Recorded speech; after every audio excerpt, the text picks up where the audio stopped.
Welcome to Realist Talk, real talk about all things real estate. So I had this great idea and I've recorded this episode already once. However, I did it outside during the cicada infestation we're having here on the East Coast. And as you can see, we have a bit of a bug infestation right now on the East Coast. Yeah, our little friends, cicadas. It was a bit loud. So here we are, back again, re-recording this episode. So today I wanted to give you a little bit of information about one of the main home inspections done when buying a home, and that is the wood destroying insect inspection.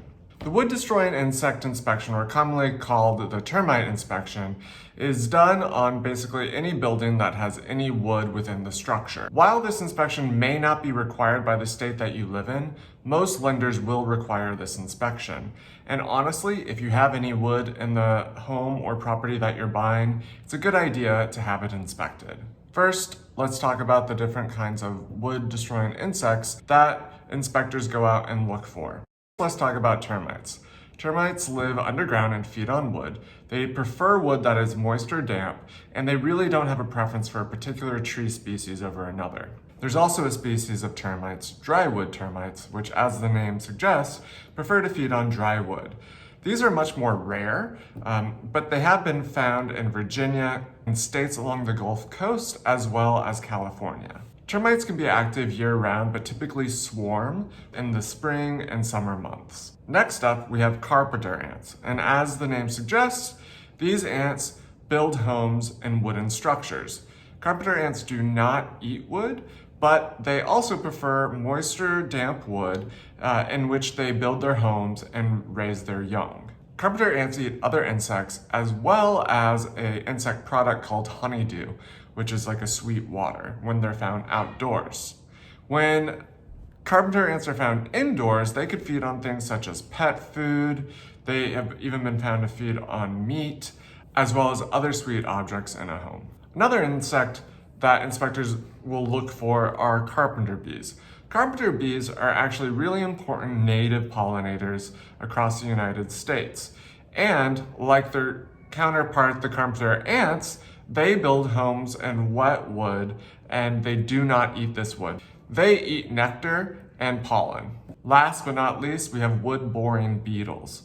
Okay, so these beetles, the adults lay their eggs in cracks in wood, and then the eggs hatch, the larvae live their life out through the wood until they are adults. This can often take multiple years. There are 3 types of wood-boring beetles that can damage wooden structures and homes: powder post beetles, flathead borers, and roundhead borers. Wood-boring beetles do not typically have a preference for wood, but rather they can go after any wood that is commonly used in home buildings. If you want to know more about these insects, just let me know. I'm happy to share more information with you at another time, but let's move on to the report that you'll get from your inspection. Once an inspector is hired, they'll coordinate their visit with the listing agent. The inspectors are going to look for current activity of wood-boring insects mentioned previously, as well as past activity and damage. I'll be reviewing the standard report for Maryland, but if you have any questions about the reports from your specific state, again, please do not hesitate to reach out. So Section 1 is really all the general information about the property and the inspector. Section 2 highlights the inspection finding, whether there was visible evidence of wood-destroying insects. This includes both past and present, that's A. Or if they were able to see some sort of evidence of wood-destroying insects, they would mark B. There are 3 different categories: 1, live insects; 2, dead insects; and 3, visible damage. A couple of things here. If they find live insects, they'll likely recommend treatment for the property. If there are dead insects, it can go either way, but very unlikely to be recommended for treatment. And number 3, if there is visible damage, you may want to call a structural engineer to come out and make sure that this damage is not structural or damages the integrity of the property that you're looking to buy. Next, we have this note. This is not a structural damage report. Therefore, if there is damage, you may want to have a structural engineer take a look at it. Section 3 is about recommendation. This will be where we see treatment is either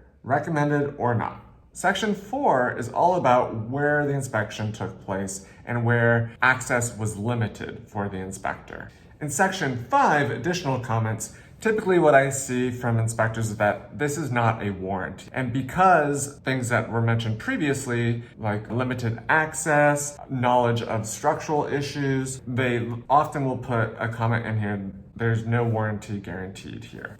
And last but not least, there are areas both for the seller signatures and the buyer signatures. There's also a second page, sometimes attached, but that goes along with this form called the Important Consumer Information regarding the scope and limitations of inspection. Your realtor might choose to just go over this with you one-on-one, but I also recommend that you take a look at this just to make sure you fully understand the bounds of this inspection. And that brings us to a close for the wood destroying insect report. If you have any questions, don't be afraid to reach out to me. If you've made it this far, please give this video a like, share it with your friends, and also check out the description below for other links for things that I do relating to real estate.